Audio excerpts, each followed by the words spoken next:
Oi, pessoal, tudo bem? João Piscioni por aqui. Bom, chegou a hora de falarmos sobre 2026. Todo final de ano é igual, né? Os investidores, os agentes de mercado se perguntam, buscam entender um pouco mais sobre as expectativas dos agentes em relação ao ano que está chegando. Mas a pergunta principal que deveria ser feita é: quais são as mudanças estruturais que realmente podem afetar as perspectivas em relação ao ano vindouro? Né? Bom, tradicionalmente, ao longo desses últimos anos, eu tenho feito esse exercício para tentar entender um pouco mais onde os grandes vetores de mudança aparecem. Né? Não é um exercício que busca acertar o calendário, mas sim de trazer ideias, vamos dizer, procurar entender um pouco mais os incentivos dos agentes, né? As mudanças do comportamento humano e também a direção para onde o capital está seguindo. Para mim, 2026 vai ser uma continuação desses anos que passaram. Né? Um ano novo, com algumas mudanças importantes relacionadas a comportamento, a visão de negócios, mas ela segue um pouco a inércia do que aconteceu no ano passado, especialmente com a evolução da tecnologia. Bom, mas antes de a gente falar sobre o futuro, acho que vale a pena a gente repassar um pouco as expectativas do ano passado em relação a 2025. Vamos lá.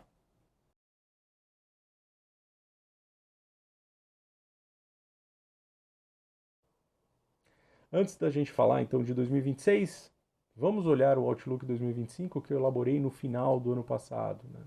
Lembrando que o objetivo aqui não é nem tanto olhar erros e acertos, mas tentar entender onde a estrutura de pensamento funcionou, né, e onde o mercado decidiu empurrar a lógica mais para frente. Né? Vamos lá para nossa sequência, começando aqui pelos acertos. Né? O primeiro deles, sem sombra de dúvidas, foi o S&P 500. Né? Ele atingiu a marca ali dos 6.800 pontos, muito puxado pela questão das Big Techs. Né? As Big Techs acabaram andando muito bem esse ano e, de certa forma, uma concentração bastante elevada. Né? Se a gente olha o S&P como um todo, a gente percebe que negócios da economia real acabaram patinando, ficando um pouco mais para trás, enquanto que os negócios ligados à tecnologia, ligados vamos dizer, a toda essa infraestrutura de inteligência artificial acabaram apresentando um bom desempenho. De novo, a economia americana não estava mil maravilhas, mas ela continuou com uma certa robustez ao longo desse ano, suficiente para, vamos dizer, provocar novos investimentos, para fazer com que as grandes empresas, em especial as big techs, continuassem a investir nos seus recursos de forma acelerada. Né? Então, essa, essa construção acabou sim empurrando o índice mais para cima, dentro daquilo que a gente esperava ao longo do ano. Outro acerto do Outlook de 2025 foi o petróleo na casa dos $60. Eu tinha muito na cabeça que, primeiro, essa questão geopolítica deveria se ajustar assim que Donald Trump assumisse o cargo. Foi algo que, ao longo do ano, aconteceu, de certa forma. A gente teve um vetor de uma China economicamente mais debilitada, mais fraca em relação aos anos anteriores. Isso acabou tirando um pouco dessa pressão no preço do barril do petróleo. E a oferta continuou bastante robusta ao longo de todo o ano.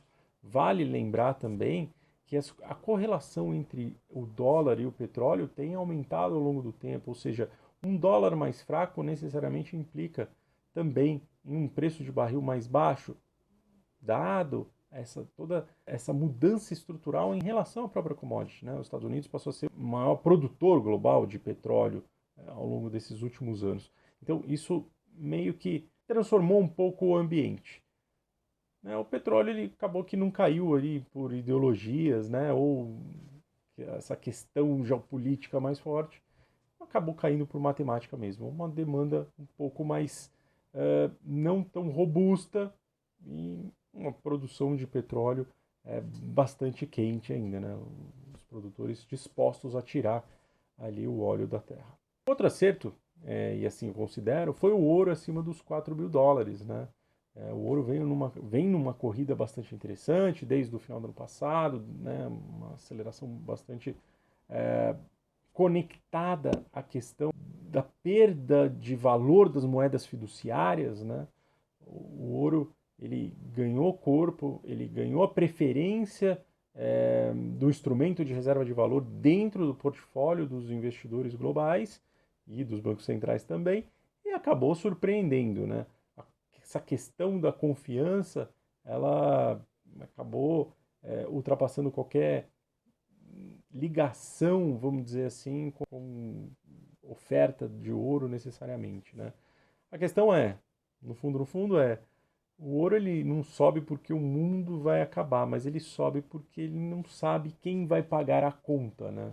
É uma moeda global e ela está se comportando dessa forma. Outro acerto do Outlook de 2025 esteve relacionado à questão da Alphabet, né, do Google, que foi sim uma das Big Techs que mais se destacaram, sem sombra de dúvidas, ao longo desse ano, né?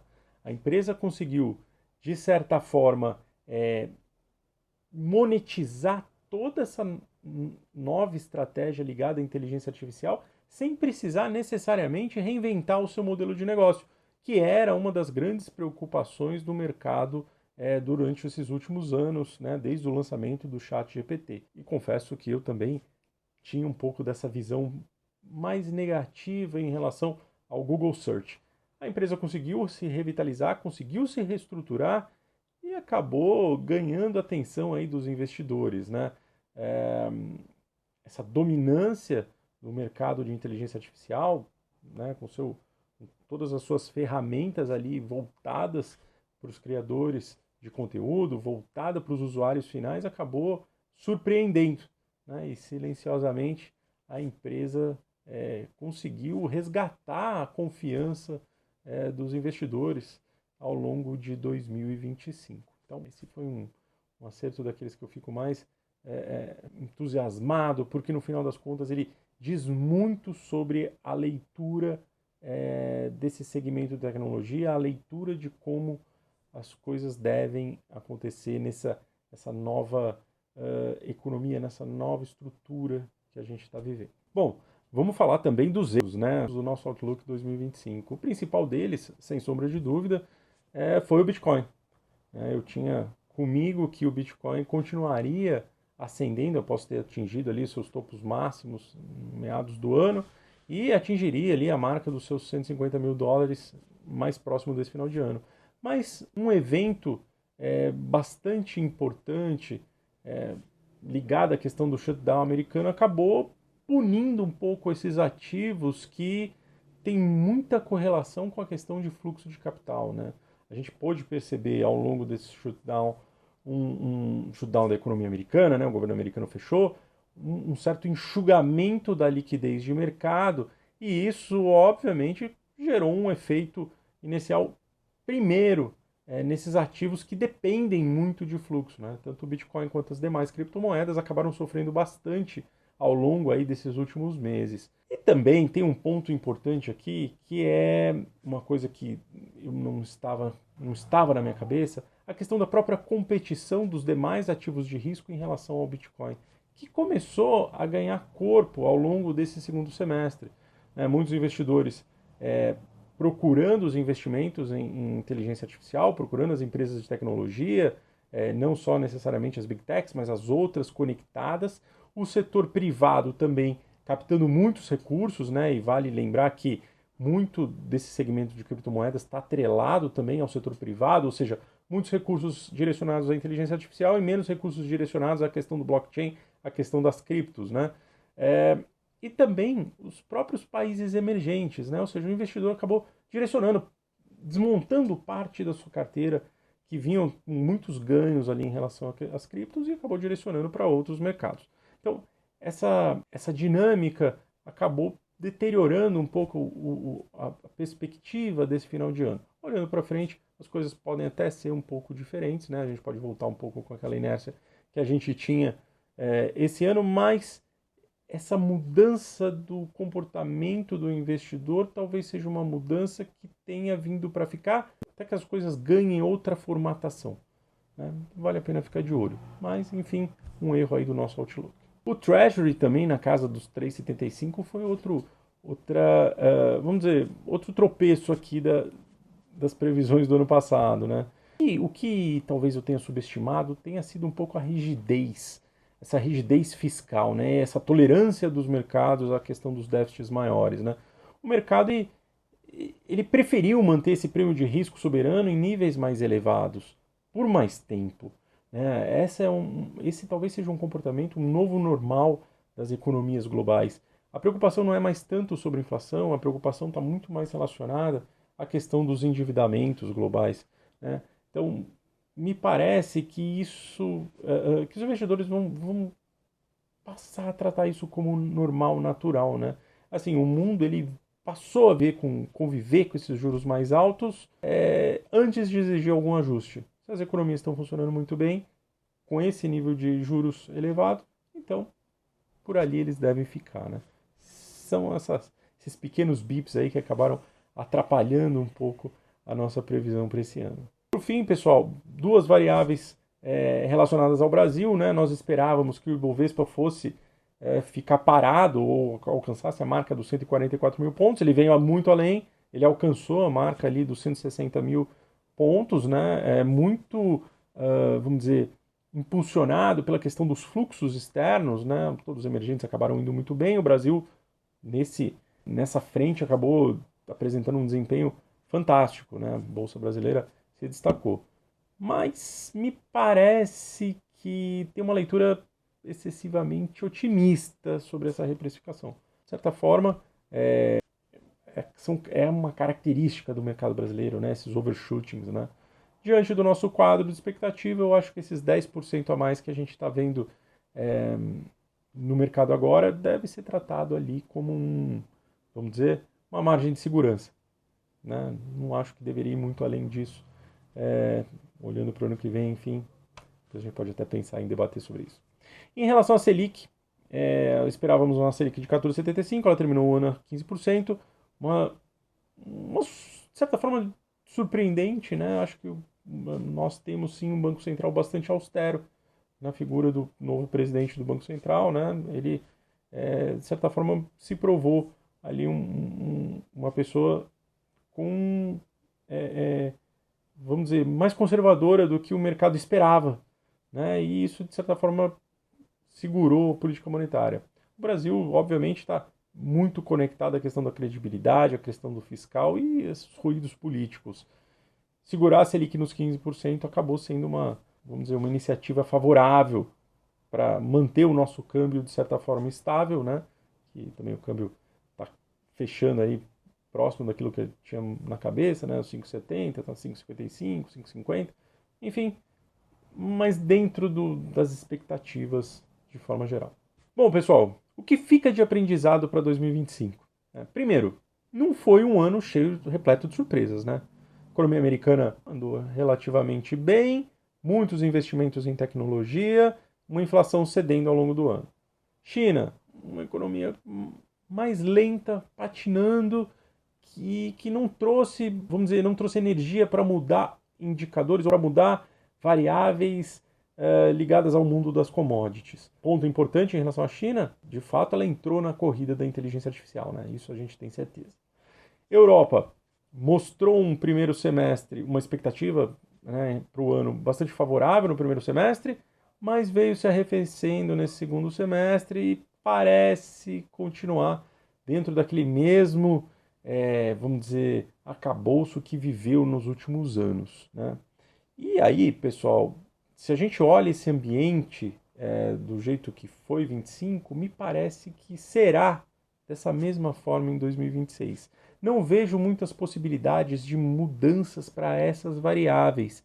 E por isso, eu inclusive que ao olhar para 2026 no Outlook que nós vamos entrar daqui a pouquinho, eu decidi mudar um pouco a lente, né? Eu quero falar menos sobre variáveis, mas mais sobre os sistemas. Trazer menos um costurado sobre previsões mas falar mais sobre as estruturas, porque são elas, no final das contas, que vão trazer, impulsionar os nossos investimentos ao longo dos próximos anos. Bom, vamos lá para o Outlook 2026. Bom, vamos então à segunda parte do nosso Outlook para 2026. Como eu prometi, eu dividi o Outlook em 4 principais sessões. Vou explorar cada uma delas e trazer aqui, tentar trazer alguns insights importantes sobre o que esperar em relação ao ano que vai entrar. Bom, o primeiro deles é sobre a infraestrutura. Vai ser o grande gargalo invisível da economia em 2026 e nos anos que virão. Né? Toda essa necessidade energética promovida aí pelo avanço da inteligência artificial vai se fazer presente, né? Afinal de contas, o que a gente está vendo em toda a economia global é uma proliferação desses centros de dados, né? Os famosos data centers aí. E a gente tem que ter muito na cabeça que a competição dos data centers não é muito bem entre eles, né? Mas sim com as outras esferas, com as outras unidades de negócio em outros segmentos da economia. O data center compete com hospitais, compete com escritórios, fábricas, enfim. O que todo mundo quer no fundo e no final, e o data center mais do que tudo, uma energia estável e contínua, né? Que consiga, vamos dizer, prover de forma intensa durante o maior tempo possível, né? Vale lembrar que assim a IA ela não para, né? Ela está sempre preparada para receber os inputs e devolver ali os dados depois da inferência. Ela não desliga e isso vai ser muito vital ao se olhar para 2026. Ou seja, todos aqueles ativos que têm uma certa conexão com essa questão da infraestrutura muito provavelmente ficarão no radar dos investidores. Lógico, a gente tem aquele trade-off. Muita gente, ou muitos investidores não estão muito preocupados ou não ligam muito para essa questão da infraestrutura, especialmente porque ela é demorada, ela requer ali o tempo de maturação para promover crescimento. Mas parece que olhar para as empresas que já possuem esses contratos para os próximos períodos parece ser algo interessante, principalmente para ter dentro de um portfólio, né? Então, se a gente pensar ali em termos de alocação de recursos, especialmente nos mercados internacionais, vale a pena a gente ficar de olho nas empresas ligadas diretamente ao setor de distribuição de energia, as geradoras de energia e as empresas do segmento nuclear, né? Isso vai ser uma estratégia a ser adotada pelo governo americano para, enfim, conseguir entregar energia de verdade para esses data centers continuarem avançando, crescendo, né? Sob a ótica das empresas de IA, as empresas de chip, acho que vale a pena a gente ter na cabeça as companhias que vão gerar vantagens competitivas claras, né? Então, entre elas, logicamente, a NVIDIA é o grande player, ela deve continuar produzindo os seus novos produtos com capacidades energéticas cada vez melhores, né? Consumo energético cada vez menor, que implica numa continuidade, né, de investimento. É fato que os investimentos que foram feitos nos últimos anos, eles vão se maturar, eles ainda têm um espaço para se maturar, mas eles também vão começar a ficar obsoletos e vão precisar ser renovados. Nisso, a NVIDIA e as empresas que estão dentro desse ecossistema dela vão acabar sendo beneficiadas, né? Essa empresa vai continuar andando. E acho que aqui também vale a pena a gente olhar para outros casos, como por exemplo em própria indústria de REITs, né, que deve andar muito bem, e também as empresas ligadas a essa questão da evolução dos data centers, né, os data centers especialistas, mais focados nessa questão da inteligência artificial. Bom, energia, como eu falei, ela vai ser o gargalo e acho que é muito importante a gente olhar com foco principalmente em quem consegue prover aquela energia previsível, energia constante. O retorno da energia nuclear sem sombra de dúvidas, vai ser um tema que vai ganhar tração durante o ano que vem, especialmente porque a energia nuclear ela consegue complementar bastante essa questão da inteligência artificial e prover essa energia duradoura, né? Então, vale a pena a gente ficar bastante de olho nisso. Acho que é um ponto de atenção que pode ser transformacional nos portfólios, enfim, dos investidores de forma geral. Na segunda parte do Outlook, eu vou comentar mais sobre a questão da inteligência artificial como uma plataforma mental, uma plataforma que vai moldar o comportamento humano e que vai moldar um pouco mais como as empresas vão se preparar para os anos que virão ali para frente, né? 2026 vai ser transformador nesse sentido, justamente porque a gente vai perceber muita aplicação que veio sendo construída ao longo desses últimos anos, sendo colocadas em prática. A IA, ela tem uma característica bastante importante, porque ela mexe com o centro da decisão humana, né? O que eu quero dizer com isso é que o uso da ferramenta, ela, além de amplificar a inteligência, né? Eu tenho falado muito sobre essa questão da inteligência aumentada, além de amplificar essa inteligência, ela dá um certo direcionamento para a decisão humana, né? O que eu quero dizer é que ela tende a mudar, de certa forma, como as pessoas vão revisitar os seus hábitos, né? Porque elas interceptam a intenção. Né? A hora que você digita algo num prompt e o GPT te retorna um output, o que ele está fazendo ali, ele está meio que moldando a sua intenção, entendendo qual o seu verdadeiro objetivo. E isso tende a fazer com que vamos dizer, as plataformas que utilizam a inteligência artificial se adaptem com uma velocidade maior em relação aos desejos e vontades aí dos consumidores, né?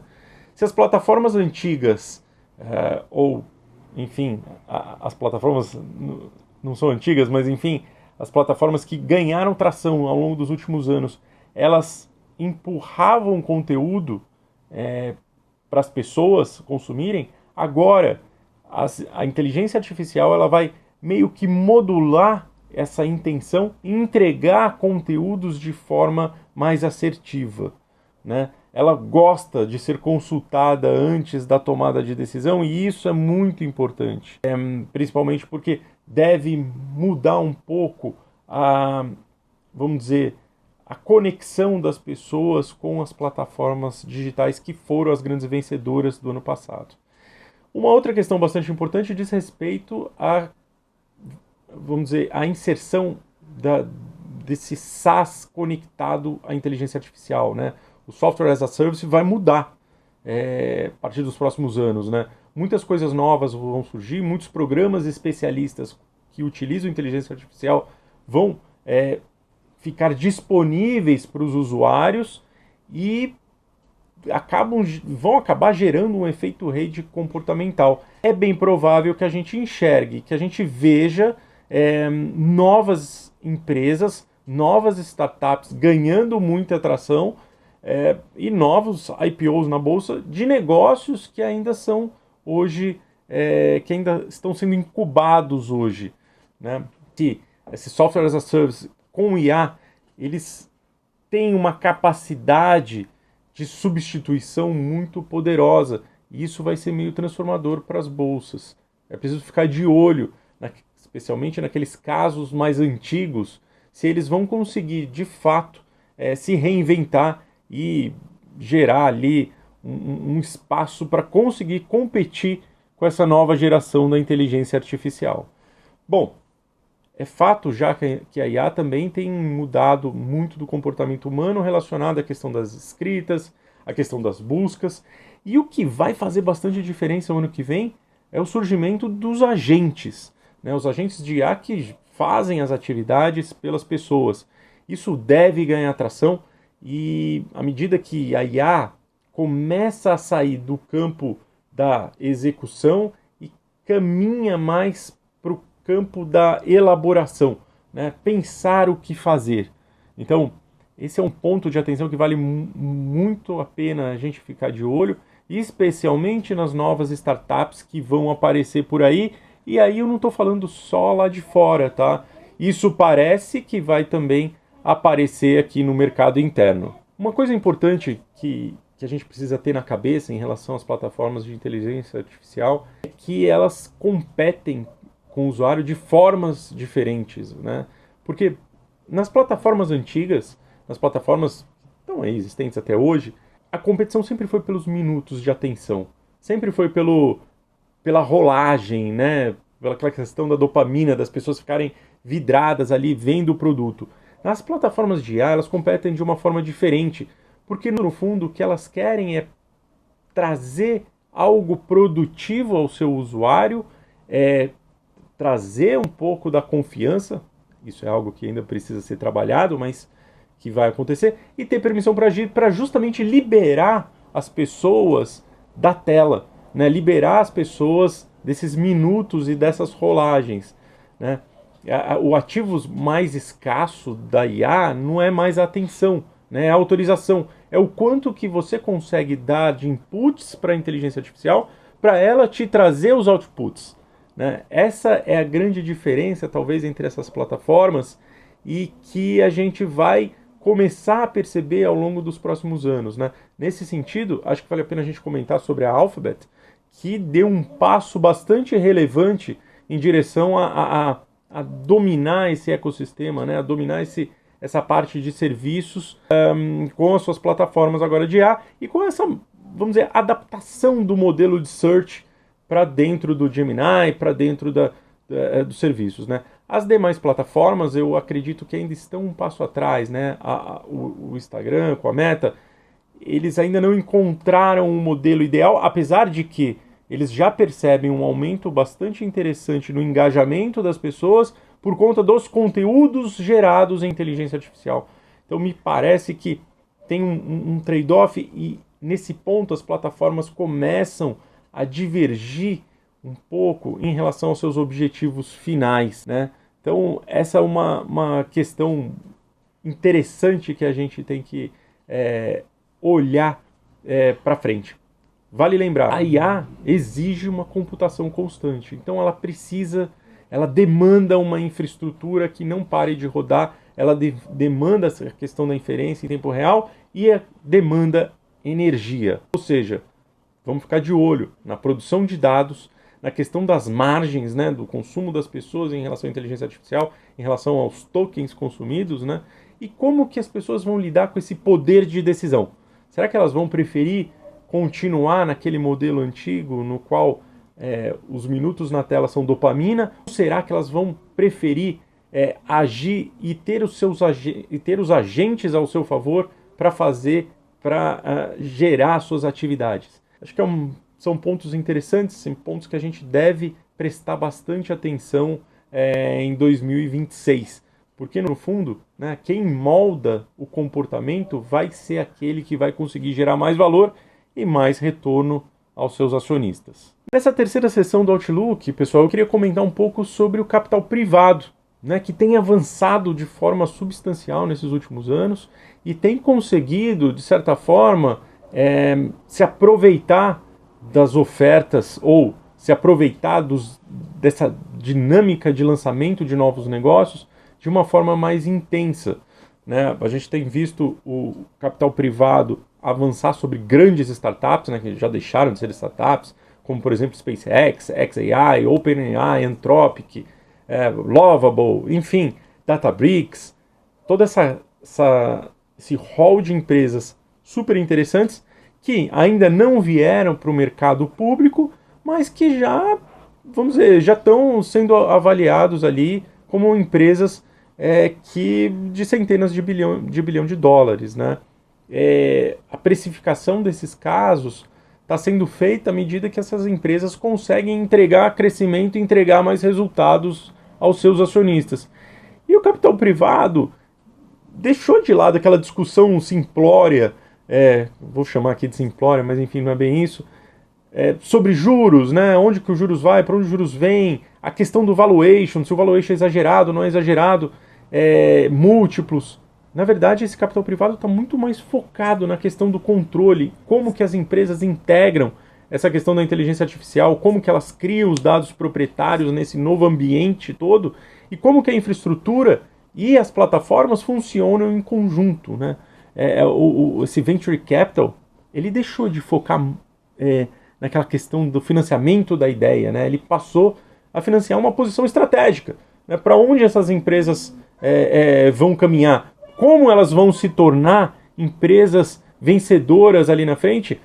E no final, no fundo, os ventures estão ali procurando quem são as próximas big techs, as próximas empresas que vão transformar o comportamento humano em escala global, né? Então, esse é o propósito, né? Esse propósito do capital privado parece que ganhou atenção.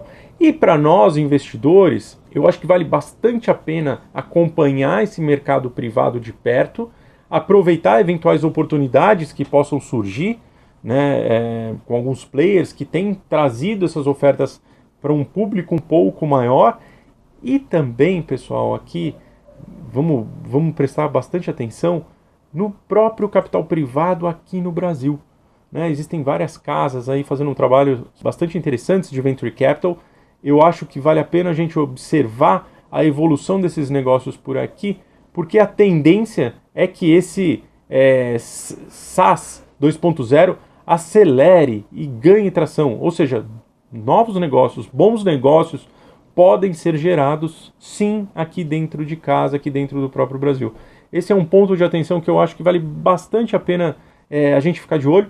Certamente ficarei de olho ao longo de 2026. Bom, por fim, pessoal, nessa última sessão, vale a pena a gente prestar atenção nos riscos invisíveis, né? Tem uma questão de quando o consenso vira verdadeiro, né? Hoje eu não acho que nós temos consenso em relação à inteligência artificial. Ainda existem muitos players importantes que refutam essa, vamos dizer, essa ideia, né? Esse avanço, ou não aceitam esse avanço, não conseguem inserir dentro das suas companhias, dentro dos grandes grupos, vamos dizer, as vantagens que o processo da inteligência artificial gera, e isso acaba, de certa forma, trazendo dúvidas mesmo sobre qual é o horizonte final que essa indústria toda vai chegar. Então não me parece que nós estamos naquele momento de euforia completa, né? Temos visto algumas precificações exageradas, logicamente, isso faz parte do processo, sempre fez, sempre que a gente tem essa precificação exagerada de alguns ativos é porque a gente passou por algum momento de transformação econômica bastante importante, mas existe ainda um grupo muito importante das companhias que não estão sendo negociadas a preços exagerados, enfim, é aquilo que eu falei. Enquanto o mercado privado está muito atento à questão de qual vai ser a nova plataforma transformadora, o mercado público ainda se apega a essa questão de múltiplos e não deveria. Mas, logicamente, a gente deveria prestar atenção e deveria ficar atento à questão dos riscos. O mercado ele vai sim chacoalhar, né? A gente vai perceber bastante oscilação de preços ao longo de 2026, especialmente com essas, vamos dizer, com as possíveis mudanças de tecnologia, os saltos tecnológicos, né? Que vamos dizer, alterar as dinâmicas, né? Então, eu quero citar aqui um exemplo, todo mundo falando muito da questão da infraestrutura e eu concordo com a tese, mas vale ter em mente algumas surpresas que podem vir desse cenário, né? Como, por exemplo, os data centers no espaço, né? Como foi promovido ali para o Gavin Baker no podcast Invest Like the Best, e depois, assim, estimulado até pelo próprio Elon Musk, né? SpaceX tem um projeto de data center no espaço, ou seja, como que isso afeta, de repente, a própria precificação dos data centers? Isso pode ser transformador, né? Pode ser bastante interessante e traz um certo risco para esse segmento de infraestrutura. Quanto mais inteligente o mercado ficar em relação a esse tema, pode ser que ele fique mais frágil, né? Ou seja, mais complicada vai ficar essa questão da precificação, né? Mais exagerada vai ficar essa precificação. Então, acho que é um ponto de atenção que a gente precisa ter na cabeça. Amarrando tudo isso, pessoal, vamos lá. Me parece que 2026 vai ser bastante promissor. Menos sobre as variáveis econômicas, acho que a discussão não está no campo das variáveis econômicas. Passando aqui brevemente pelas ideias, né? Acho que a Bolsa Americana continua subindo com bastante força. Acho que o mercado privado americano vai ser bastante pujante, trazendo várias oportunidades para IPOs, enfim, para discussão. Acho que os demais continentes eles ainda vão patinar, commodities não devem andar tão bem assim, os juros devem permanecer nesses níveis que a gente está vendo aqui nesse final de ano, especialmente nos Estados Unidos, né, e pensando em juros de longo prazo, juros de curto prazo até deve cair mais um pouco, mas enfim, a curva deve continuar inclinada, que é um sinal de que as economias estão fortes o suficiente para gerar valor econômico para os investidores. O ano que vem, muito provavelmente, é um ano, sim, de bolsa, né, de forma geral. Aqui no Brasil, pessoal, eu acho que a gente vai precisar ter bastante atenção. A verdade é essa. Temos aí uma eleição pela frente, temos aquele clima beligerante, deve ganhar alguma atração ao longo do ano, é difícil da gente escapar disso. Acho que ficar muito preso à Bolsa Brasileira vai ser ruim, apesar da gente ter alguns casos aqui que merecem super atenção. Um deles aqui eu vou citar, a Embraer, né? Acabou de lançar o IV, acho que ela deve continuar trazendo isso para os investidores e gerando uma certa empolgação, um estímulo, né? Acho que os bancos devem continuar andando muito bem, né? Esses juros muito elevados, se fortalecendo ali suas plataformas, e aí bancos de forma geral, tanto Nubank quanto Itaú, enfim, o próprio Pactual, todos eles ali devem ter um ano relativamente bom, mas eu não acho, eu reforço, não acho que é daí que vai vir o grande diferencial, a grande, vamos dizer, da onde você deve procurar construir seu capital para os próximos anos. Acho sim que o foco em tecnologia lá fora ele deve ser primordial, tanto nas empresas abertas quanto nas empresas de capital privado. Essas sim devem acabar surpreendendo. Aqui no Brasil, eu reforço, vale a pena olhar para esse mercado, um mercado que ele sempre foi muito penalizado no Brasil por conta de juros muito elevados, mas me parece que, olhando para frente, e dado esse avanço da questão da inteligência artificial, que deve gerar novos negócios, me parece que o valor está por aí, né? Algo que a gente deve prestar atenção. Lógico, tem os casos clássicos, os casos que daquelas empresas geradoras de caixa que devem continuar rodando muito bem por aqui, com uma tira real muito elevada. Enfim, são aqueles cash cows, né? A vaca leiteira que continua gerando bastante resultado. Bom, enfim, pessoal, depois de tudo isso, então, né, o que é mais importante é a gente pensar num mundo que muda muito rápido, que muda as nossas convicções com bastante velocidade. Esse deve ser o horizonte para 2026, é isso que a gente deve buscar na hora de construir os nossos portfólios. Meu objetivo aqui com a Capital Pulse é trazer essas ideias para vocês, para um grupo que esteja bastante interessado em construir patrimônio de longo prazo, e interessado em ideias, em criar horizontes para os seus próprios negócios e para os seus investimentos. Bom, vejo a todos então em 2020. Tenham aí uma excelente virada de ano e que o ano que vem seja bastante produtivo e bastante, vamos dizer, inovador, né, para o que vem pela frente. Valeu, gente, um grande abraço e até a próxima.